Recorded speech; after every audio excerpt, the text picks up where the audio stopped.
welcome to season 2 of Wealth, the podcast with me, Joanne, your anxiety influencer and your host. In this season, we're going to dive deeper into what wealth really means, looking at how, as a recovering anxious woman, I get through day to day, week to week, and I'm going to be sharing the tools, the magic, and the things that I do daily to help me get through. I would also love to hear more from you in this season. You can reach out to me on my socials, on my email. You can send me an email explaining your anxiety issues, whether you're recovering or going through some things right now. And if it resonates with you, I would love to have you on the show so we can share our stories, because we're all together in this. Now let's get on with today's episode.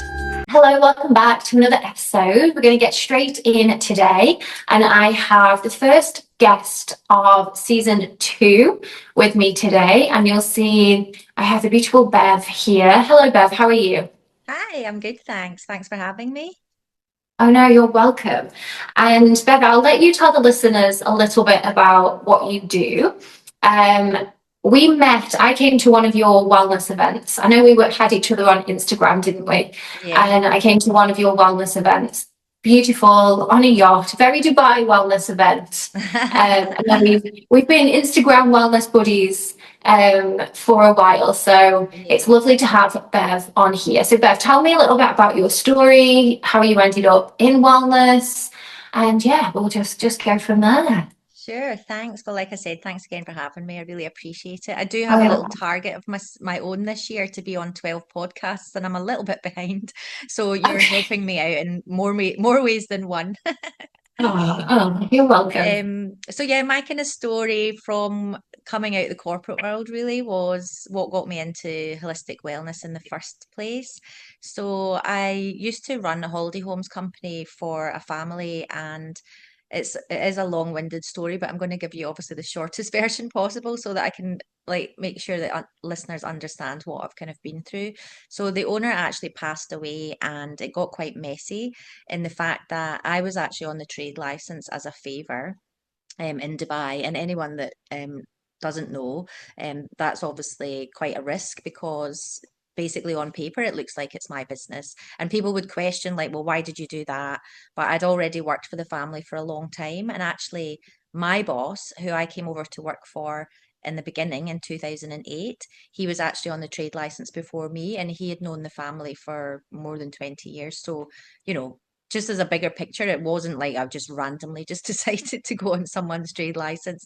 So there was background, but it got quite messy in the fact that there was new people in the business that didn't used to be in the business. There was a new chairman who wasn't based in Dubai, and there was someone working here who had come from where he was based. And there was obviously some not very great stuff going on behind the scenes. Thankfully, it wasn't connected to my business, but it just put me in a really difficult situation because they were trying to sell the units without the owner knowing. And obviously, I'm on the trade license on an operational side. So the part where it got quite scary was they basically started basically saying they'd never met me before. Like, why would we send you money? It's your business. And so there was debt racking up like hundreds of thousands of dirhams in my name. So obviously I was getting quite stressed. But where it came to really for the transition so that we can kind of move forward, so that people understand, I obviously was getting lots of things happening to me, like medically. I was having like tinnitus, dizzy spells, anxiety, like just all in all general like stuff going on in my body, which I couldn't really understand why. I mean, obviously I was quite stressed, but I didn't really think anything of it as far as that it was connected. So I was going to the doctor quite often, especially with my vertigo and stuff, because I actually even had to stop driving. I physically couldn't drive because one time I actually turned my head to look for look over, just double check my blind spot to make sure there was nothing there before I moved lanes. And when I turned my head back round, literally like the whole of Shakeside Road was spinning, and I just like had like a bit of an anxiety attack, to be fair.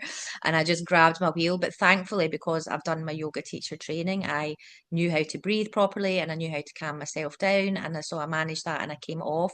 But for a very long time, I couldn't drive at all because I just had that. I couldn't get rid of that anxiety. I do drive now, but I'm not going to lie, I still sometimes struggle going on like the major roads.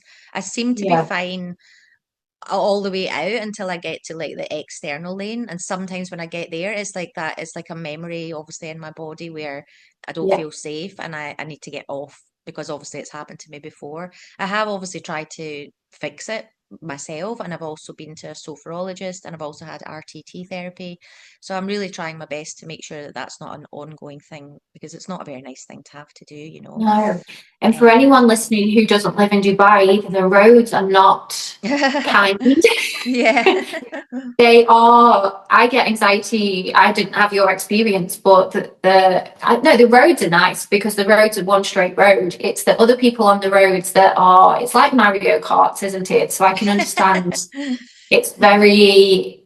I don't know if there's any rule. I always ask myself, are there any rules of the road? Is there like a highway code? Because I really don't know. But Yeah. that's the roads here. So gosh, I can imagine that anxiety Yeah, and truly. it's like 6 lane highways type thing. So if you're out on the Yeah, external lane and if you all of a sudden go, you know, your body's like trauma response is like get yeah, off, and you're freezing and it's horrendous because you yeah. literally you feel like you're going to pass out, but you know that you can't pass out and you know you're trying to control your breathing and calm your nervous system, and then you're Mm, trying to get over from lane to lane to lane because you can't just go wee all the way across because obviously that's dangerous, even though some people do drive like that yeah, here. But but obviously, like it's a process, right? You've got to go lane by lane, yeah. feel safe, be safe, don't cause any problems for other drivers, but meanwhile trying to keep yourself alive. I mean, it's I would not wish it on anybody. It's a horrible, horrible thing to go through. Yeah. That's crazy. And then, so what happened next then? So you're doing all the work currently as well for that. So how did you transition from that situation, it's a bit of a messy situation, into, well, I'm guessing you were not triggered, inspired by your own ailments Yeah, to help exactly. That I'd others? been through so much, and obviously I had to resign from that position. But it was quite tricky because, as I say, I was on the trade license, so I couldn't just leave. Like I had to find like someone to replace me. I basically had a call with the guy who I used to report to, who wasn't based in Dubai either, and he said, "I don't blame you. I'm leaving too." And he left like the week later, but I couldn't just leave because I was like on this license. So long story short, my original boss who I came to work for asked me, he didn't know anything about it because he wasn't connected to the business anymore, but I actually had a chat with him and I ended up quite emotional. And he was like, "Oh my God, I didn't know this was going on. Let me see if I can contact the son-in-law," because he had contact with them. Like they used to work together many moons before when he was in the business. So he basically said, "Oh my God, I'm so sorry. Like, let me deal with it. I'll sort out all the financial situation. She should never be put in this position by anyone." This was all like liquidators at this point that were Yeah. causing all the stress. And then yeah, so he said, "Ask her to stay on another year and I'll deal with it. Like she'll be fine, everything will be paid off, her staff will be paid." Like, I mean, I always made sure my staff were paid, like even if I wasn't. I made sure the operation ran, but it just got stressful. But the long story is I did agree to stay for a year because he said he would make sure the units were sold and there obviously there wouldn't be any financial situation left in my name. So I slept on it because obviously I didn't feel like staying at that point. But then my previous boss had said, "Look, you know, I was brought over on an original expat package, so I had my apartment paid for, I had my car paid for, my phone, you know, like in the good old days, that's what it used to be Yeah. like." He said, "You'd be daft not to." He said, "Look, they'll sell the units a year from now, you'll be out of here, save as much money as you can, and it's job done." So I agreed, but it did take a bit longer, so I didn't actually get out until 3 years later because COVID happened, of course. But it was Yeah. okay because, you know, I just thought, you know, at the end of the day, I'd already closed the operation, the holiday homes. So I'd obviously had to terminate all the staff and the office and housekeeping team and you name it. But I was then running it like as a long-term rental business. So I was looking after 24 tenants on my own, which I could most of the time do from home anyway. So it was a different type of stress, which you know, you expect those types of stresses when you're running a business, and I was fine with that. But I was doing things pre-COVID, like, you know, I was doing my Reiki training, I was doing like sound healing, but again, with no thought that I would necessarily do anything with it professionally. It was more about myself, like getting myself well again, and at least calming the nervous system and trying to stay sane. So yeah, so when I did finally leave, I went to Thailand and I did my yoga teacher training. And again, it was not because I wanted to be a yoga teacher. It was just I felt like I needed to do it for me. Like, I mean, I know you're qualified as well, and it was just it's life changing, you know, like it's Yeah. way more than an exercise. And I think people think, yeah, oh yeah, yoga, I'm not very good at yoga, but it's nothing to do with that. It's well, I mean, it is something to do with that, sorry, but you know what I mean. It's way Yeah. more than an exercise, Yeah. and it was really healing in more levels than one. And obviously it helped my yoga improve dramatically as well. And I would never have been able to have that amount of time off before, you know, Yeah. to do the yoga teacher training. So I had an amazing time, and I just came back and I just thought, I don't want to work for anybody else. And I didn't really know what I wanted to do, but I felt 10 times better than when I left. But I was still very happy in Dubai. And I just really felt a calling to help other people, you know, like, and especially the corporate world where so many people are burnt out, or so many people are on the verge of burnout, and maybe they don't, you know, a lot of people suffer from, like they say, imposter syndrome, or they don't have the mindset. And I had the mindset, you know, nobody was helping me. I did it all myself. So I thought I have to do something with this. So I went to the DED cafe with like all the certificates that I had to that point, but with the view that I wanted to expand and learn more. And since then, I have done my holistic life coaching and mind body practitionership. So I've developed more since then. But they basically gave me the trade license that would cover everything, that would allow me to work like one-on-ones, in groups, in corporates, host retreats, anything. Like I had no restrictions to move around the world, or where like I was to be, you know, in a hotel or a studio or a person's home, or so it was perfect, you know. So that's where I basically started my business called Wellness We Need, which I was running for the last 3 years, which is obviously how we met through Instagram and stuff. But fast forward, I've been working with Kelly Lundberg, who I think you probably know from Instagram. She's a brand strategist. So I wasn't getting traction through my new website. I started off on a portal called Holistified, and then the second and third year I had my own website. But I wasn't getting a lot of business from it. So I went back to him and he said, come to the office, like super helpful.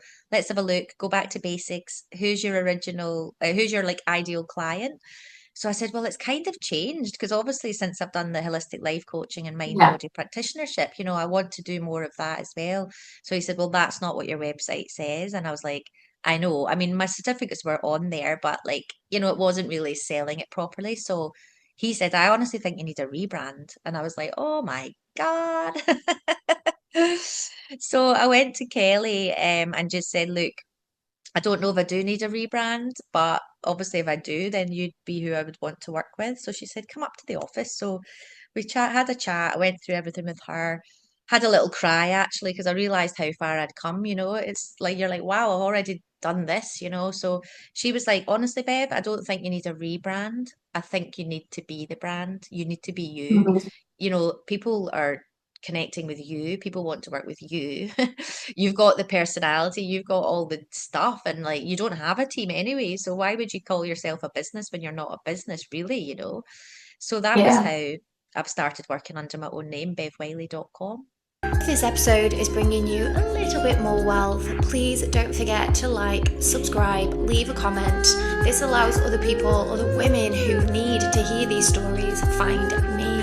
And again, if you have a story to share, please reach out to me on my email, joannewealth@gmail.com, or you can reach out to me on my Instagram, joanne_wealth. I would love to have you on the show, or you can just type up and stay anonymous so we can share these stories with each other. Now let's get on with today's episode.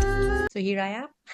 Yeah, I love that. And I think it's a nice reminder for anyone listening who is in that middle bit of, or well, in the area of where you were, and there's the debt and the money, and you're not sure what's going on, and you're stuck, and you feel like your hands are tied. And I think we all, well, a lot of people have their own situations of that, whether it's your situation and the trade license and you were stuck in that way, or someone might feel stuck in their corporate job or stuck at home, and that feeds then, well, and from my own experience as well, that's when anxiety starts to sort of bubble and you start to lose control over your thoughts, your feelings, and you grasp onto those negative, and everything just grows legs then, doesn't it? So it starts off as one thing to worry about, and then the next thing you know, you're just magnetizing all of this extra worry and you feel like there's no way out. Yeah. So you're an amazing inspiration there of having, there is a way out. And Thank you, love. what would you say for somebody who, whatever situation they're in right now, and they're just stuck and they've got that feeling in their tummy every single day, that feeling of dread. I call it the feeling of impending doom, that you feel like the world is going to end. That's how when I was really suffering. Yeah. The best way to explain it, I feel like the world is going to end and I know it's coming and I've got that feeling and I'm just waiting for it. Yeah. So what would your advice be to someone that came to you and they were just in that zone, in that situation? Well, I mean, I feel like obviously you have to go back to like basics and see, bless you, see where you are, like, you know, in a bigger picture, you know, and one of the tools that most coaches and you know, mentors use is like the Wheel of Life, which you obviously know yourself. And I think, you know, you can get that off the internet. You don't have to work with a professional. I'm not saying everyone has to sign up to work with me or sign up to work with someone, but that's a basic like tool that everyone uses, and I don't mean basic in a basic way, like it's so useful, and it really just kind of evaluates where you are in each sector of your life, whether it's family, relationships, career, financials, like you name it, you know, you can put all the different you know, titles on there that are relevant to you, and then you say like where you are on a scale of 1 to 10, and then where you would like to be, you know. And the thing is, when people like don't have a lot of time to think about it, and you're like, just the quickest number off the top of your head, what number would you use? And then people go ding ding ding and they fill on the whole circle, and then when you've got time to look back at it, you're like, oh wow, I didn't expect me to only write 4 for that. Like, and that's when people really realize where they are. And obviously everyone's different. I deal with people that have got anxiety. I deal with people that are just struggling to believe in themselves. I work a lot with golfers as well. So sometimes it's even just their golf mindset. So everybody's different. So I don't really have a one size fits all answer. It really just depends what they're going through. But for me, like, there's small changes in your mindset, and that's why I call myself mind shift and resilience mentor, because I really, really believe that there might just be small words that you can change in the way you speak to yourself, in the way you handle things, that can literally be life changing. Like, I pride myself in the fact that I don't make people sign up for, you know, years or months or whatever, you know, like I can have a one-off session with someone and believe I can make a difference, or they can sign up for a minimum package of 4 and that's fine. Like, and they can have them as quickly or as like spread out as they like. I mean, I'm not one for, I don't believe that people should have to sign up and be working with someone for 12 months if they don't have a major problem. And it, you know, and if they do, then I'm not a psychologist, so I would pass them on to someone that's you know, medically trained, you know. And that's, again, that's a real thing that, you know, a lot of coaches have to be more responsible. Like, if you know that someone maybe doesn't, you know, a mentor or a life coach isn't enough, you need to be responsible and pass them on to someone that is a little bit more experienced in the fact of, you know, having a full psychology degree or, you know, something similar to that. Do you know what I mean? Yeah, I agree. And that's similar to how I work as well, because I also, so my anxiety, and I've spoken a lot about this on my other podcasts, a lot of my anxiety stems from money, finances. And I've been in the situation where I've wanted to work with a coach, but then seen the prices, and then you're just in an anxiety spiral then of, I really want to do it and I can't afford it. And then suddenly your money mindset, you're anxious about money again because you can't afford this one thing that they've convinced you is going to make you better, but it costs thousands of pounds that you just don't have. And I've been there thinking, oh my God, what am I going to do? Because I need to do this because they've just told me that I need to do it, but I literally don't have the money. So same as how I work is, because I don't want people to be like, oh my God, I don't want to add to that anxiety.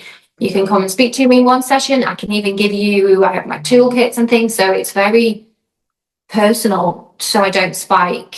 And I also think as well that I think I listened to a podcast the other day, and it was talking about coaches and mentors, and exactly what you've just said, that, some people sign up for 6 months and then maybe to a year. But surely if we're doing our job correctly, we don't need that amount of time. It's the same if you go to the hospital with a broken arm and they're like, well, just come back every week and we'll just heal it very, very slowly. I'm like, oh, okay. And then they went on again to talk about therapy as well. It's one of the medicinals, or one of the things in medicine that you try and keep the patient, there's no end, and it's a forever patient. And I was like, oh, interesting. I've never thought of it that way. Yeah, but no, it it's does one of the biggest things that I'm aware of, and I like you say, financially for people, they maybe really want to do it for themselves, and they're feeling like it's not the right time financially, or they've got other things that are more a priority and stuff. And I get that, I've been there too. I've been in a very comfortable situation for.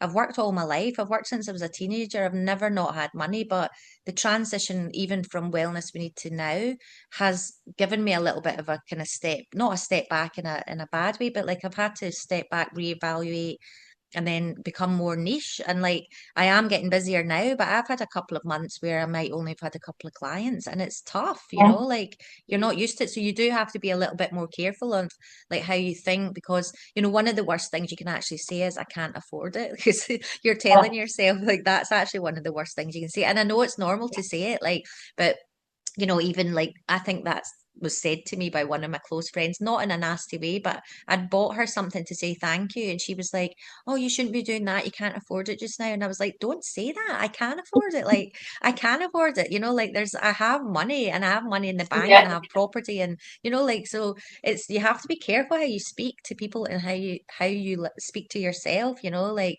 at the end of the day, it's all like, and the end of the day, it's the abundance, and money's coming back to you. And I've been there, and it's that magic word, yet. So when you do feel yourself saying, oh, I can't afford it, and like now I'm like, yet, stick yet on the end, and then because then it instantly switches. And I do say that to people who might say to me, I don't have the money. So I'm like, right, you don't have the money yet, that's okay, because I think that yet, and it can work in lots of situations, and just adding that little word to, you're not then putting out there this lack or scarcity, or if you're anxious and you oh, I don't feel myself yet, because you will get there. And it's sort of not putting those, and it's all the words. And again, so important.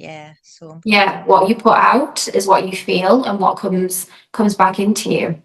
So I totally agree with that. Before I forget, podcast goes live every single Friday on your favorite podcast streaming website, and over on YouTube if you prefer to watch. And every Wednesday on YouTube you'll find my Wealth Live vlog, where I just share my day-to-day. So if you're nosy like me and you want to know how I navigate through life, that's where you want to be on Wednesdays. Just going back to the wheel, I will put a copy, I'll put in the show notes so people can download one and actually have a look for themselves. And that's also a really nice task, obviously, to see where you don't feel so great. But I use that as well for myself as well, to the areas that you do number high.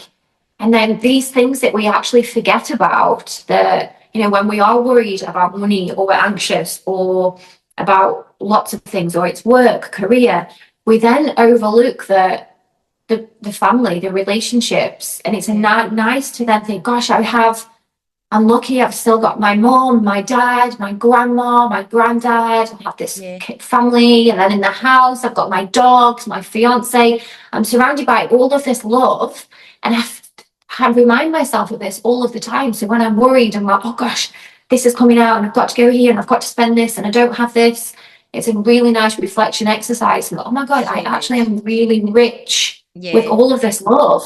And it's just because it's there, and you take it for granted, don't you? And it's a really nice reminder to, oh my God, like when I lie on the sofa with the dogs, I'm like, soaking up all the loving energy, because I'm like, right, this is rich. This is just being able to lie on the sofa with these little dogs that love me, and then my fiance comes, he gives me a kiss on the head. I'm rich here.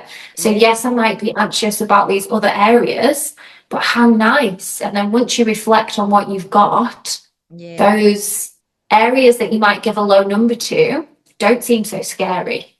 Yeah, and I do believe, like the gratitude, like constantly using gratitude, like in the morning and at night, even if you just think like, what are Yes. 3 things I'm grateful for today, or what am I looking forward to, like stuff like that. And like you say, having all that love around you, like how lucky we are to have good friends, family members, whatever it Yeah. is, partners or whatever.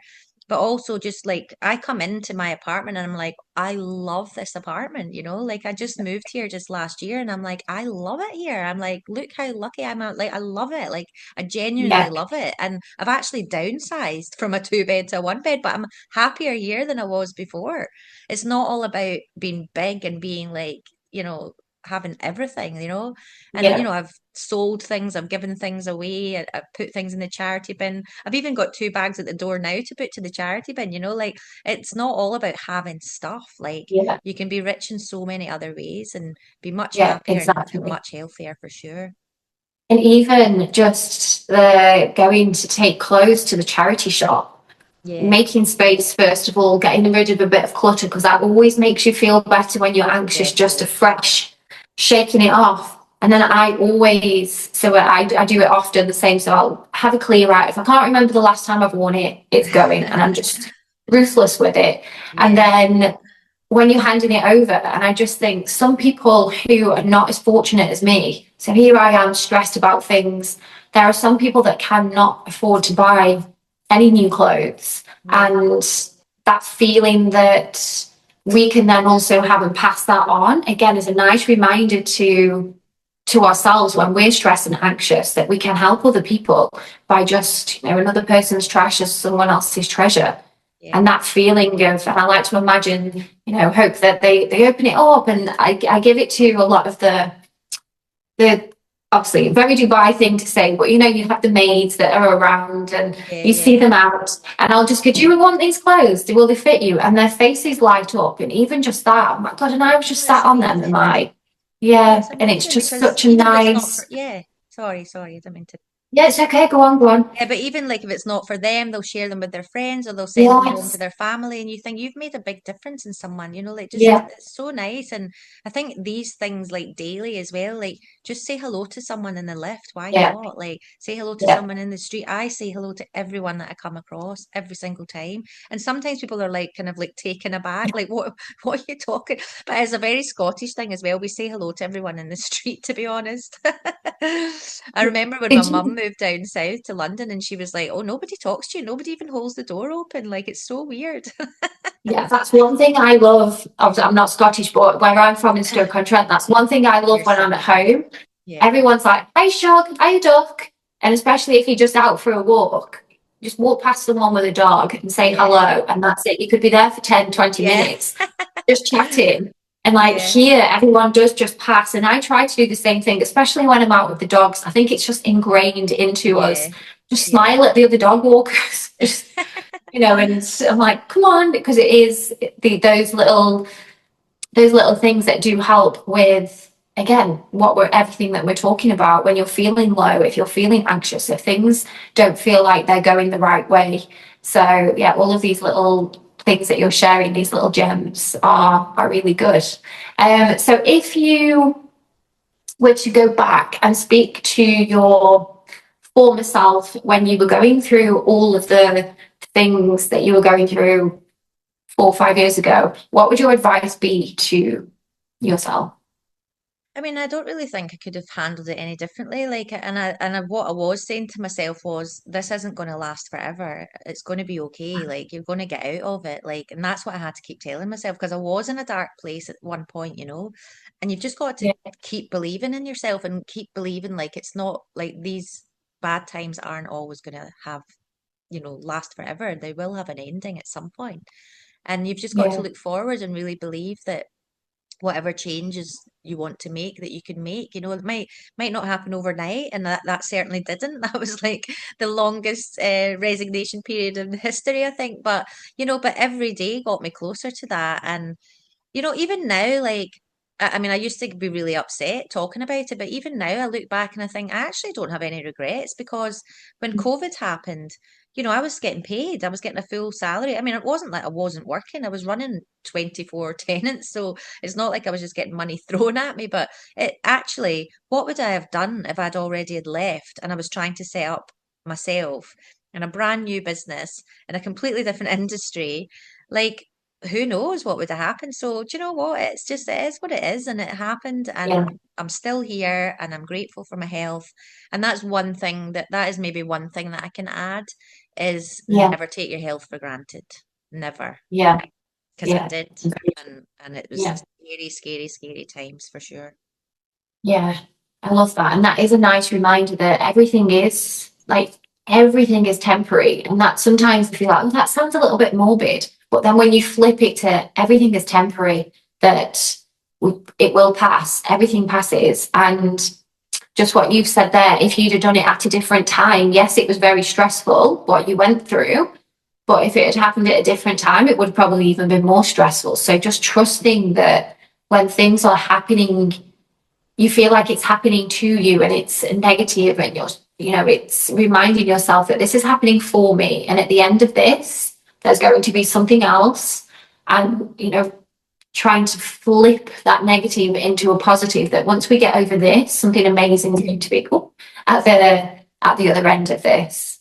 Yeah, that's it. And just, take it step by step. You don't need to be like rushing to the end goal, like nothing, like I say, nothing necessarily, some things might happen overnight, but generally in these situations when there's so much stress in your body and, I'm still not perfect. I still have days, like I don't, thankfully I'm not anxious anymore. I really amn't. But like I said, I do occasionally have this thing happening on the external lane of the car, like of the Yeah, motorway, very occasionally, but again, I don't really drive that much, so I'm not that bothered as such. But I mean, I have tried to get help. I've had two different forms of therapy as well as obviously trying to work on myself. But yeah, just don't put too much pressure on yourself, like anyone that's listening, because there is like light at the end of the tunnel, as they say, and you just got to like if you can just achieve something this week that will make you feel better, then that's one step forward. And don't look like 6 months down the line because we'll see 6 months when we get there. yeah, yeah.